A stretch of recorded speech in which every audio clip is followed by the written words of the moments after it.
Hello out there and welcome to Public Conscience. You are on to the anti-corruption program produced by the Progressive Impact Organization for Community Development, PRIMOG. PRIMOG is a civil society organization working to promote good governance, participation, and accountability in Nigeria. I am Adaobi Obiabumo with my colleague Chidozie Ogbonnaya. A warm welcome to the program wherever you are listening to us.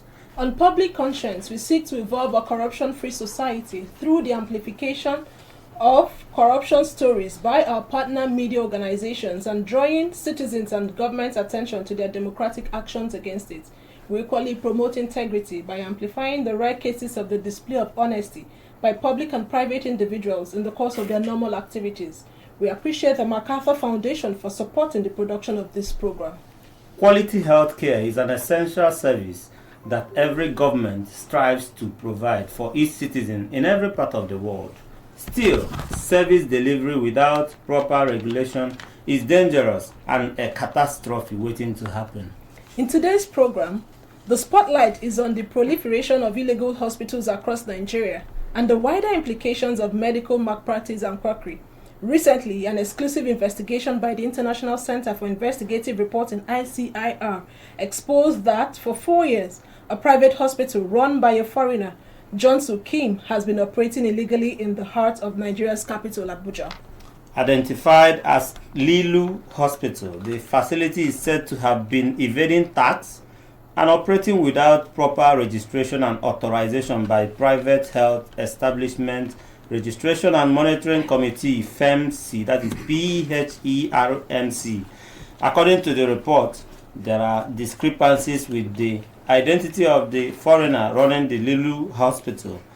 The report also says it could not find Jong Soo Kim's practicing license for 2021-2022 at the hospital during the investigation. More so, the operation of the hospital may have fallen short of meeting the requirements of the Nigeria Immigration Service, NIS. The bottom line is that Lilu Hospital is operating illegally, going by the report, but it is said to be patronized by wealthy Nigerians. The consequence of the proliferation of unauthorized health facilities across the country is we run the risk of prolonged sickness due to wrong adjudication of therapy, health implications, and extortion of helpless citizens. Nigeria is a country that runs on law and principles. Therefore, the fact that private individuals can set up and run a hospital without complying with regulations is greatly worrisome. For you out there, how bothered are you over reports of the proliferation of illegal health facilities across the country? How bothered are you over the rising number of quacks in the health sector? And have you ever tried reporting to the authorities when you suspect a hospital or a health facility is operating illegally? What do you think the government must do to stop medical malpractice and quackery in Nigeria? Feel free to share your thoughts with us when we open the phone lines. So be ready to join us through phone and text messages. During this conversation, the WhatsApp phone line to send your message is 090-2265-6167, and that is 090-2265-6167. Please indicate your name and where you are calling, your location when sending your message. This number is for messages only. Please begin to send your messages as soon as possible to 090-2265-6167. That is 090-2265-6167. We will give out the numbers to call shortly. If you just joined us, we are looking at an investigation by the International Center for Investigative Reporting, ICIR, exposing how a private hospital run by a foreigner, Jong Soo Kim, has been operating illegally in Abuja.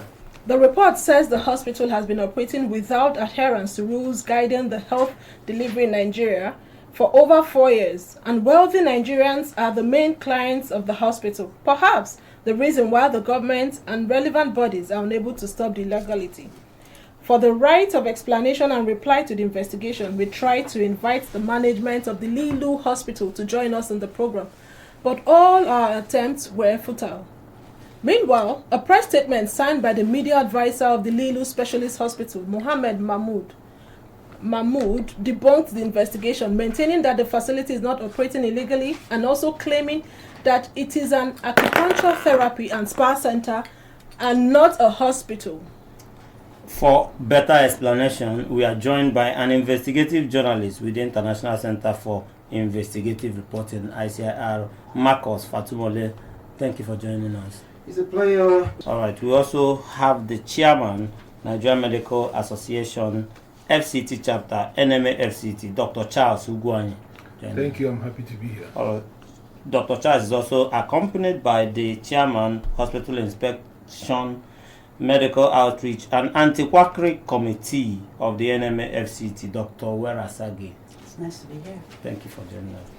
Okay, we'll start off today's conversation with the reporter from the ICIR, Marcus Fatumole. Could you give us a summary of your report and tell us why ICIR deemed this investigation important? Well, we started this investigation at the ICIR last year when we noticed some suspicious activities at the hospital. We saw presidency vehicles, we saw officials, very prominent people with gun-wielding policemen coming to the facility, and there was no signpost. And we thought that we could look into what actually goes on there. I went there, the office commissioned me to at least get the services to know what they actually do. I went in there, I saw their facilities, they tested me, but I noticed that the charges are very high as 500,000 naira, and they don't give orthodox treatment. It's tradomedicine and the therapeutic care that they offer. So I went back, then I went to meet some senior health officials.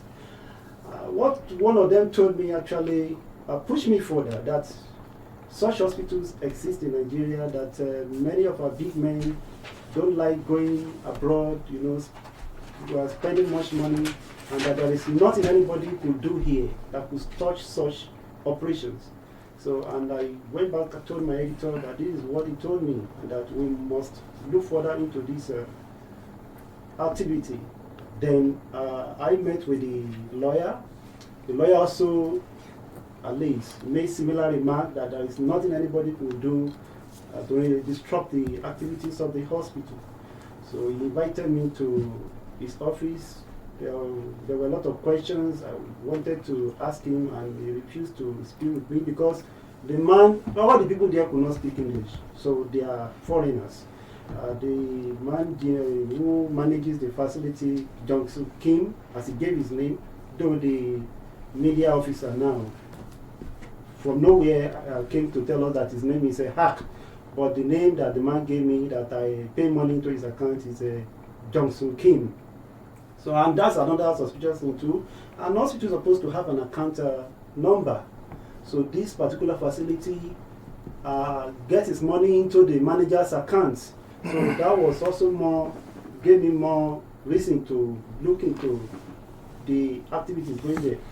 The lawyer eventually refused to speak with me, but he told me some things that the former Attorney General, he mentioned his name, we also put it in our report, also seeks here that he was even the one that recommended him.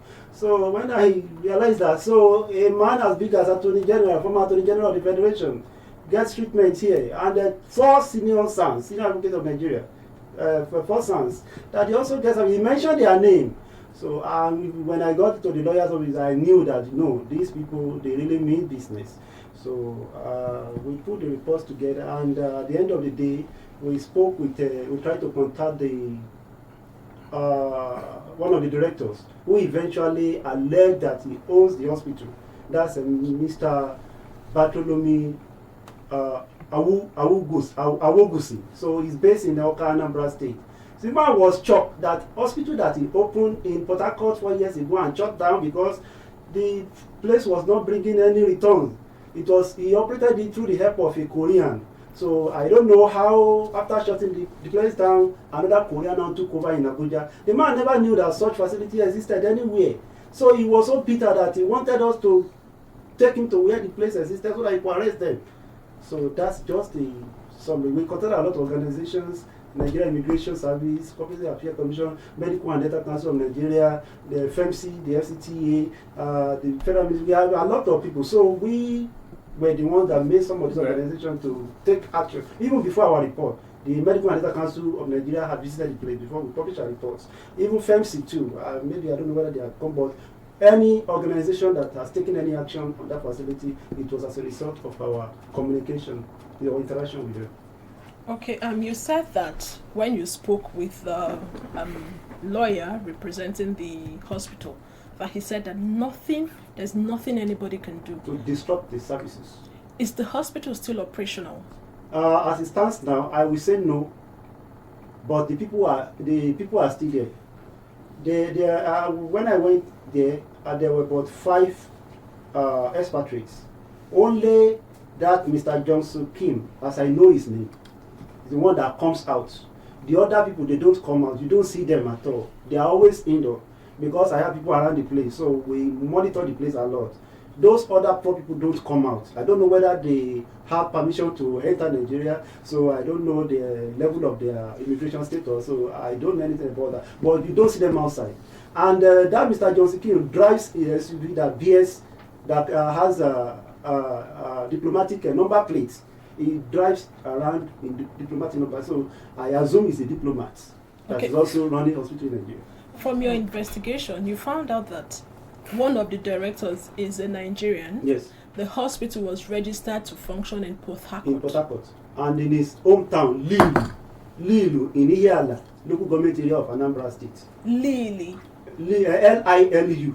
Lilu in Anambra State. Yes. It's a community in under Ihiala. Yes, in Ihiala. Which is the name the hospital is bearing here. Yes. The man said if these people had mounted a signpost, somebody from his town in Abuja would have seen the place and would have reached out to his community. So that means the man is not aware. He is never aware. All right, a lot of issues you've raised there, but let's bring in Dr. Ugwuanyi. Dr. Ugwuanyi is the chairman, Nigerian Medical Association, FCT chapter.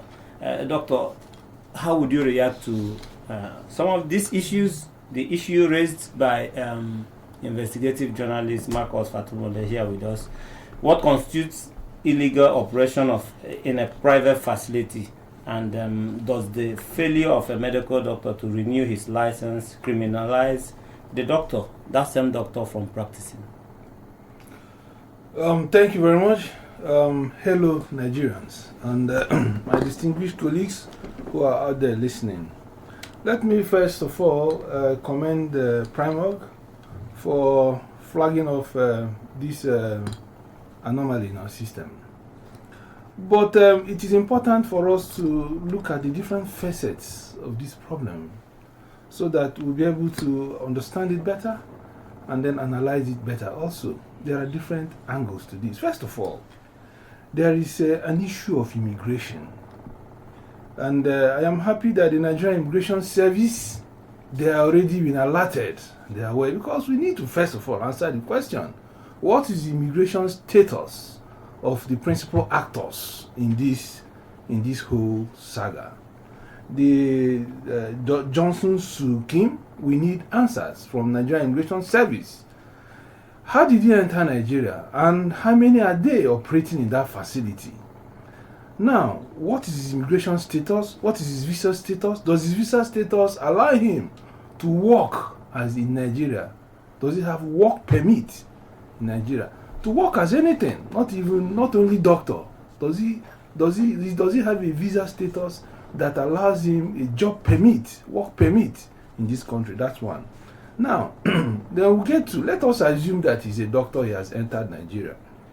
The Nigerian law is very solid in terms of regulating who should practice the act of medicine in the country. And that responsibility has been vested on the Nigerian Medical and Dental Council.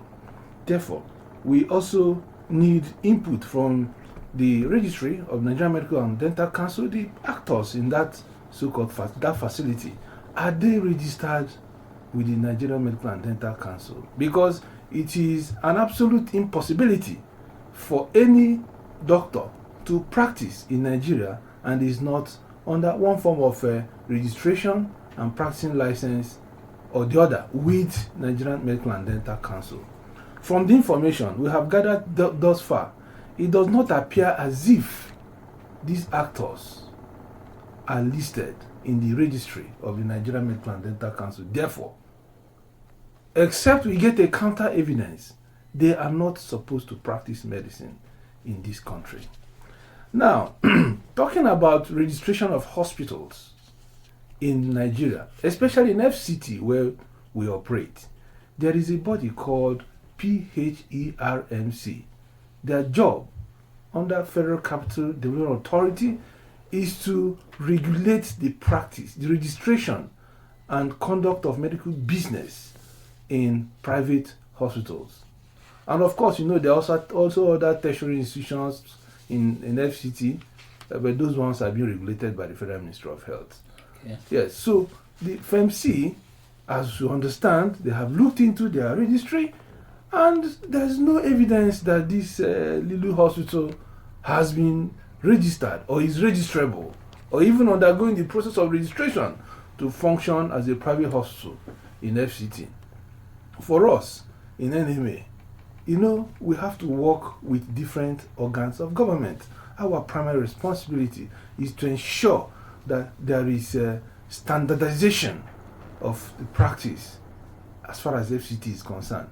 And as you are aware, NMA FCT is an arm of the national NMA, and it is the same standard that is supposed to obtain, that is obtainable across the country. We have a very strong national executive that take quackery in medical industry very seriously. And we are under obligation as NMA to have committees charged with responsibility, people manned by high integrity, impeccable character, to dispassionately visit hospital visitation, monitoring, medical outreaches, and most importantly, make sure that they take quackery very seriously. That committee is being headed by a very distinguished medical elder here, Dr. Sage, and they are doing fantastically well. This matter, they have also gone very deep to investigate this. So they are aware of this issue, the Lilu hospital. As soon as it was flagged off by Primark, they swept into action, and all that I'm saying here today, they are finding from that committee. We have confirmed thus far that yes, there is a hospital called Lilu, but it's never registered with FMC Abuja here. This hospital, as it presented, was registered in River State, Port Harcourt. It's operated there for a while. The director of that company is Mr.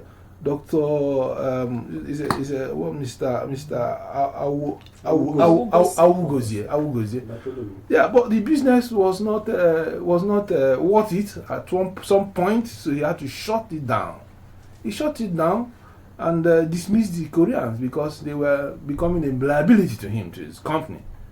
And he was shocked. It's shocking to him to discover that the hospital is now operating here in Nigeria.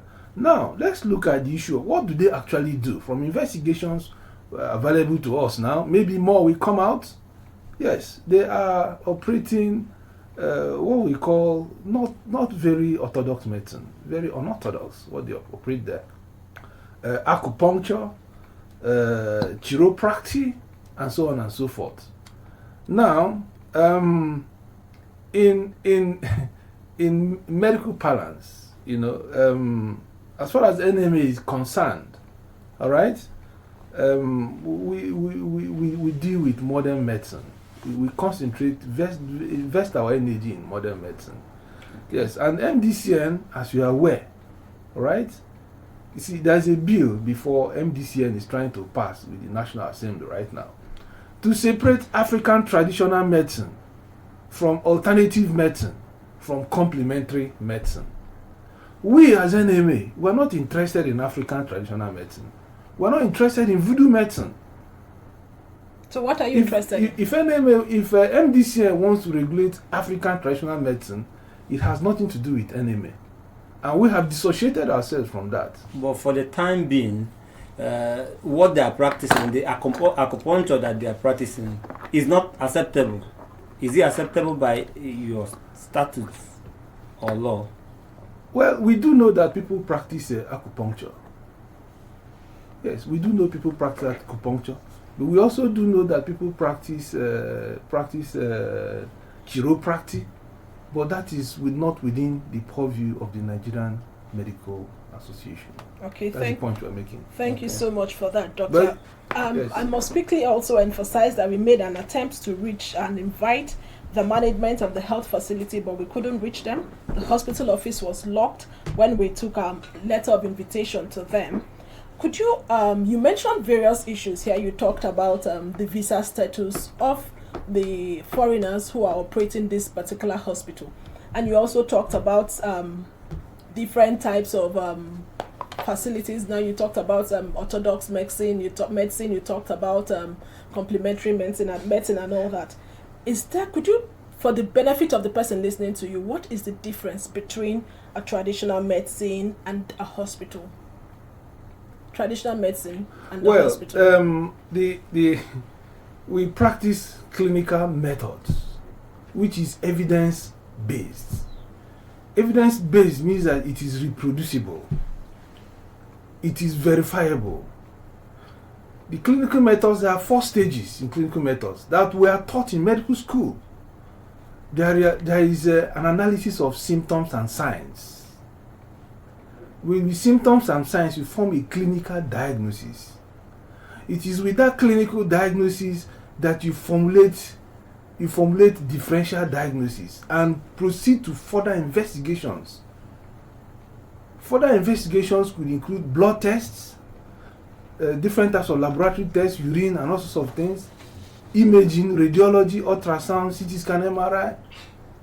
Then you narrow down the diagnosis to one, because you can't be treating too many things.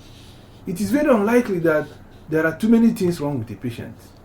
So, and that is why you do tests to cone it down. You cone it down, establish a diagnosis, and the last stage is treatment. So 4 stages. Okay, this is evidence-based medicine. That means the status of the different, the hospital and the orthodox medicine, they are all different. They don't have the same status. No, they don't. Because when you talk of African traditional medicine, it includes voodoo medicine. People visit Babalawo and they do all sorts of incantations and tell you this is what's wrong with you. And they give you concoction.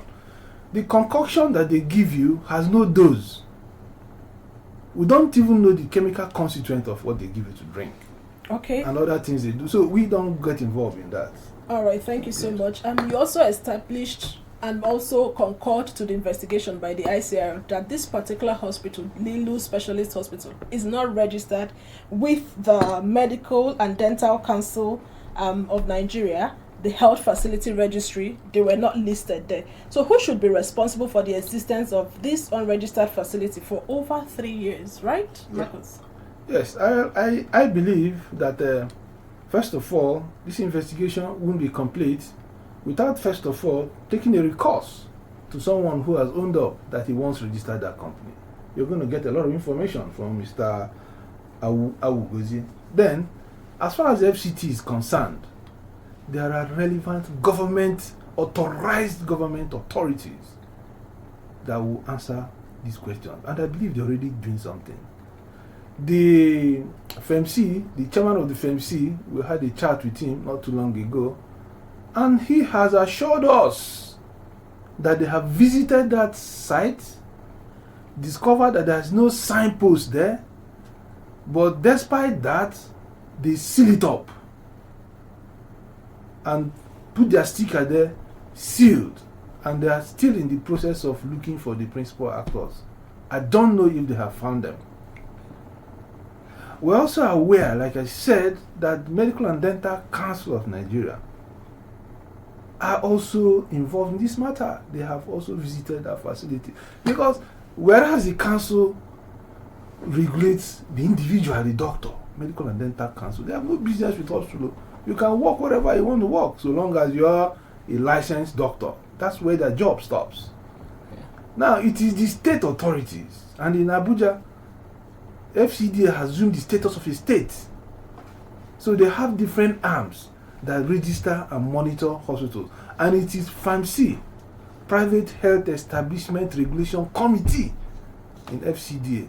They are the ones charged with that responsibility to to monitor, register, and monitor and standardize the practice in every hospital. Thank you for that information. Marcus, in your report, you did mention that the Medical and Dental Council visited the facility. Yeah. Is there any updates? Do you have outcome of that visit? I think the operation has been covered. They made it secret. Even I contacted them the day, I think after they visited the place, the same day they visited the place, I spoke with the spokesperson. So she said she wasn't aware, and that such activities are done secretly, and that investigations are only made open after they be concluded. I would also like Nigerians to know, because the lawyer alleged that some persons were sponsoring us to attack the facility or to make sure the place is shut down. That was the first thing the lawyer, Barrister Matthias, that was what he said. Barrister Matthias. So, now, I want Nigerians to know that this is our country, we don't have any other country. And we've had a lot of reports of organ harvesting, so many bad things, illicit clinical practices taking place, not only in Nigeria, but in several other countries. When such a facility exists in the Federal Capital Territory that is not registered, government does not know what goes on there. Even the people around don't know that there is hospital there. That the place is only known to maybe some individuals, some very, high-ranking member of the public. You will see that it spells doom to the existence of our country. Okay. All right. It spells doom to existence of our country. I know that the NMA, you're passionate about quackery. So you have a department for anti-quackery. You tell us more about what you are doing, and also remember that the program is interactive. The WhatsApp phone line to send your message to is 0902 265 6167. That is 0902 265 6167. The number is for messages only. We encourage you to begin now to send your messages if you have questions for the NMA chairman, FCT chapter, or the reporter. Please send your messages and we will respond to them. Now we are asking what your contribution would be to the conversation. Are you worried about the proliferation of illegal health facilities across the country? How bothered are you about the rising number of quacks in the health sector? And have you ever tried reporting to the authorities when you suspect a hospital or a health facility is operating illegally? What do you think the government and its agencies must do to stop medical malpractice and quackery in Nigeria? The issue we are discussing today concerns you. Do you know any medical facility that you're not sure of their status or what they do in that particular facility? This is an opportunity for you to call in and let us hear you and also salvage the country, because like Marcus said, it spells doom if we allow activities like this to continue. I would also like to, the public, it's better that people don't call hospitals' name so that we don't have any of a libel. If you know the existence of such facility, you can send text message. All right. Or you could just describe where the place is, the facility is located without mentioning the name. Adobe, they can always make do with our WhatsApp phone line to send their messages. But to join the conversation, take that call and let's hear your opinion on this. Okay, Marcus, you did mention that from your report, we know that this is not the first time that this is happening. The facility has been closed before and it opened again. And like you said, and when we also went there to drop a letter of invitation, the place is also, it was locked. There was nobody at the hospital to give the letter of invitation to. Why do you think this happens? Today they are locked or closed for some months. After a while, they open up again for operations. Thank you so much. Yeah, that takes me to the response the hospital gave. Unfortunately, I saw the report in two online. One has both newspaper and online, print and online. So the other one is online. We published the disclaimer, and the media failed to make reference to the actual reports. And in the disclaimer, I observed that the hospital changed its name. The hospital changed its name from Lilu Specialist Hospital and now call itself another name, which was never known. So that was the first thing. And the hospital also said those Koreans, those North Koreans, were called by their embassy to come and attend. That was why the place was temporarily shut. We published our report on January 31st. And from around February 1st till like February 10th, we didn't see them at that particular location. The place was shut down. But as I'm talking to you, they are back. They always lock themselves indoors. They don't open to general public. So maybe if they have agreement with somebody to come and receive care, so it's not people that go in, but the people are still in there as I'm talking to you. So that is one of the things that actually baffle me. But I see no reason. This can't happen to Nigeria and elsewhere. If such a huge allegation is made against you, the government of in other countries where things work, where the laws are obeyed, you see government, swinging into action and maybe apprehending those people and making them to answer some questions. So the hospital has said now that his name is no more Lilu Specialist Hospital, that it now bears a SPA. His name is a SPA. So yes, I'm trying to get the name. So yeah, it's no more. The name is no more. Okay, when you get the name, it's important that the NMA you're here, NMFCT, to at least know that there's a dynamism into what we are discussing. The times are changing, and the people are also trying to adjust. But we'll come back to that. Hello. In your name and where you're calling us from. My name is Valentine. I'm calling from Abuja. Okay. Valentine, let's hear you, please. Yes. Yesterday was my birthday, and I don't want to spoil you. So I'm going to add a little bit to what you are discussing. It's only in Nigeria that the people will be scared of that he will forget that there is great things. They don't have license. Because I would have been afraid to me. Put on a coat and I can go and visit the hospital. That is not right there. So I would not bring the language before they can speak. Because according to the British government, that means they are not speaking English. So I had to go at the beginning. Tell me when they were developing his problem to it. I just want to imagine it for one moment. So I pray and I hope, I just wish that the police, the problem in Nigeria is not the laws or investigation. It is the enforcement of the law and making sure that the judgment or justice is served and followed. Okay. The government name our issue. Okay. Nigerian police, they are over. The police always complain, for instance, that when they look arrest or when they give justice, it's not whether we only hear their complaint. Okay, can you wrap up, please? All right, thank you so much for your contribution to the conversation. And we have a call. We have a No, message. we have a message, and it says, "Good morning, Nigeria. My name is Paul from Papi. I want you guys to investigate the hospital very well.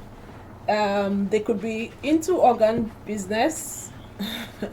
Okay, from the investigation so far, there's no report that they're into organ harvesting. But thank you so much for your contribution. A good place to bring in the chairman, Hospital Inspection and Medical Outreach and Anti-Quackery Committee of the NMA-FCT, Dr. Wera Sage. So let's talk about the anti-quackery and what you are doing to clamp down on illegal medical personnel and facilities. I know that, just tell us what you're doing and your reaction to the story. Yes. In fact, we are flabbergasted at hearing this. Okay. We know that there are some medical students who drop out from medical school, and because they have a bit of, say, 20% knowledge of medicine, they now call themselves doctors.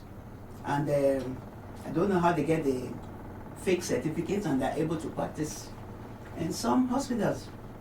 And there's no way the owner of the hospital will know that what they're holding is fake certificate. I don't know why. But for example, in Kebbi State, about 3 weeks ago, we discovered a medical doctor who was fake.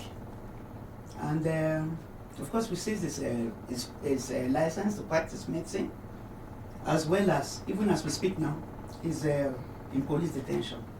So anti-quackery is something that the NMA, Nigerian Medical Association, in general, as well as NMA FCT, to be specific, because we're in FCT, is something that we really, really found out.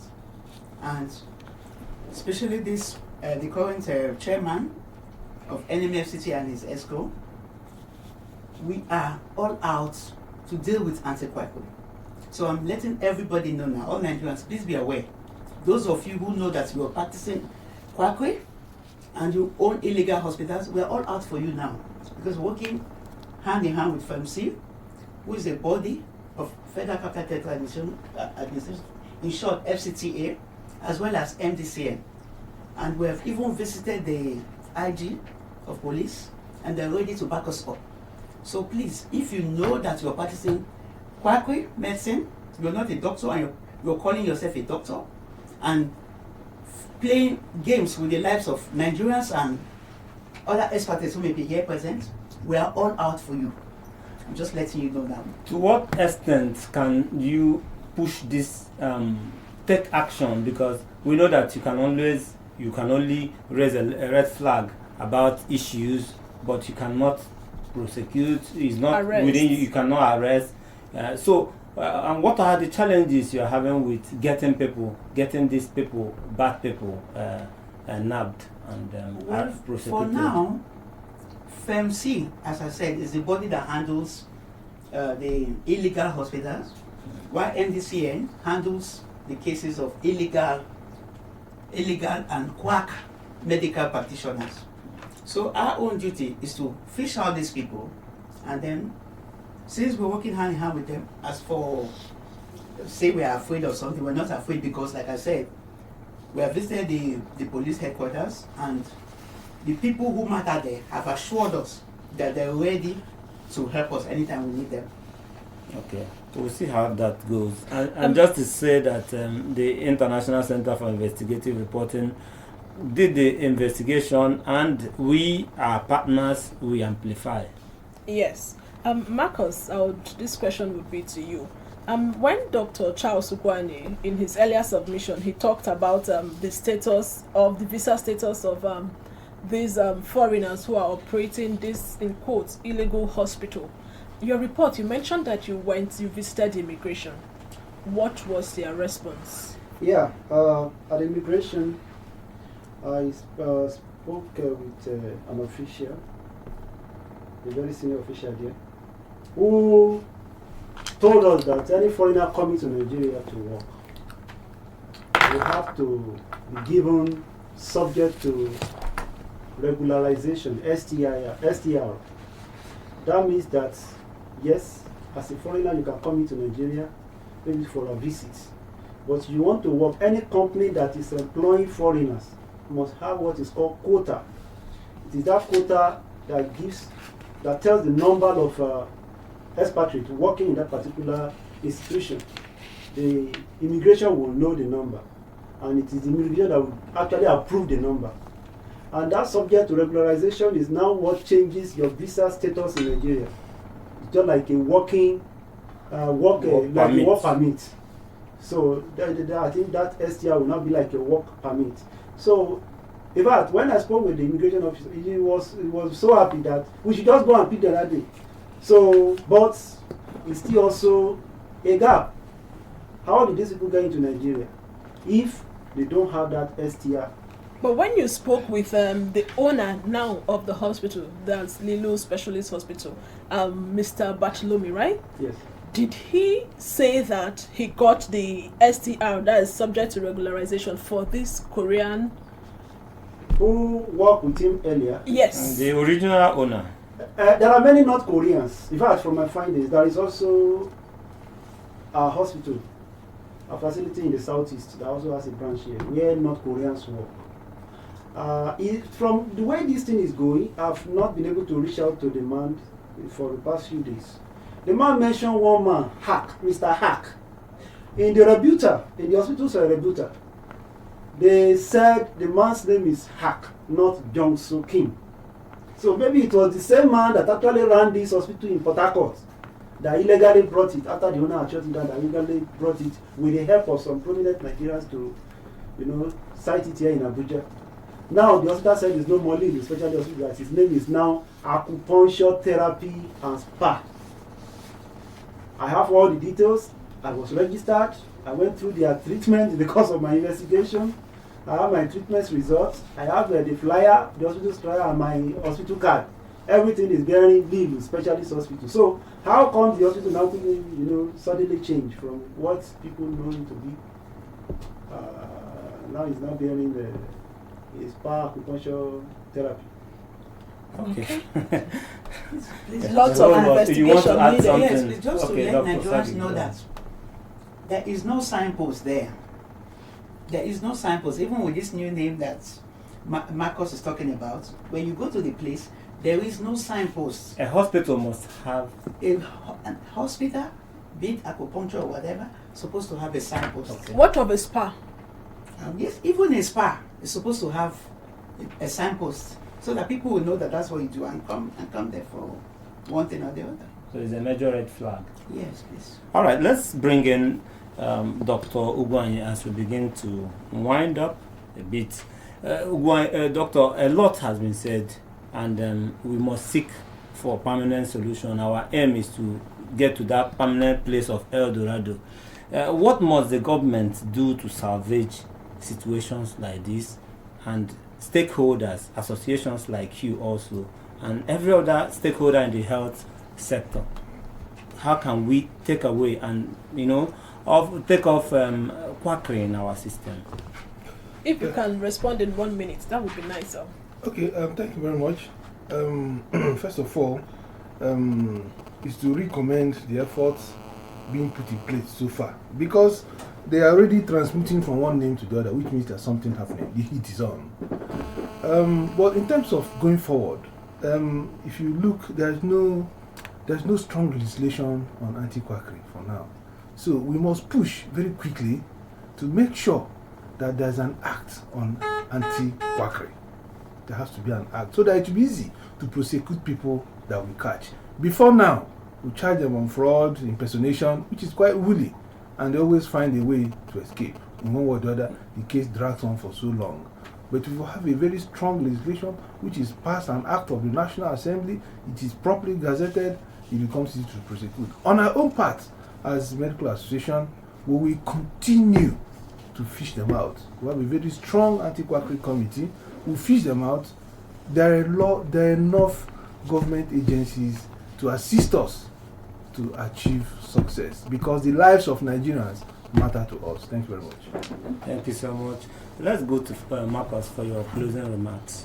In 30 seconds. Yeah, I will tell Nigerians that as journalists, we do our work without fear.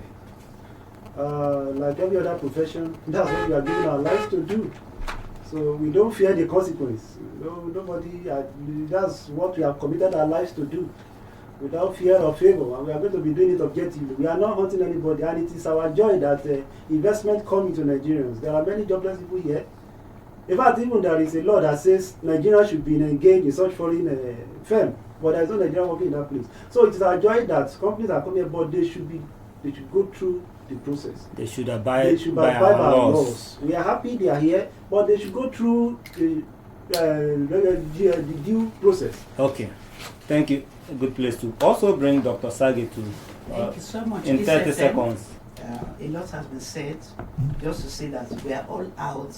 We found at anything quackery and illegal hospitals.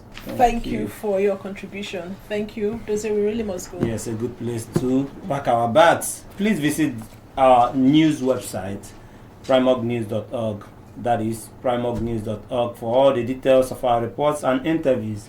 Visit our website, www.primog.org, to get all the information about Primog. And you can watch our videos on Primark TV, our YouTube channel. Please subscribe to get reminders when we have a new post. We appreciate our guest and investigative journalist with the International Center for Investigative Reporting, ICIR, Marcos Fatumole, and also the chairman, Nigerian Medical Association, FCT, NMA, Dr. Charles Ugwani. Thank you for being here. We also appreciate the chairman, Hospital Inspection, Medical Outreach and Anti-Quackery Committee of the NMA FCT, Dr. Wera Sagi. Thank you all for being a part of today's episode. Public Conscience has the support of the John D. and Catherine T. MacArthur Foundation, committed to building a more just, verdant and peaceful world. Get more information about the foundation on its website, macfound.org. Join us again here next week for another episode of Public Conscience. And remember to follow us on Facebook, Twitter, and Instagram at Official Primark. I am Chidozie Ogbonnaya. And remember that birth registration and birth certificate are both free if your child is under 18. Help stop the corruption in birth registration and do not pay for birth certificates. Also remember that you can give us information or hint about corrupt acts through our phone at 0902-265-6167 or info@primark.org. I am Adaobi Obiabumo. Stay safe.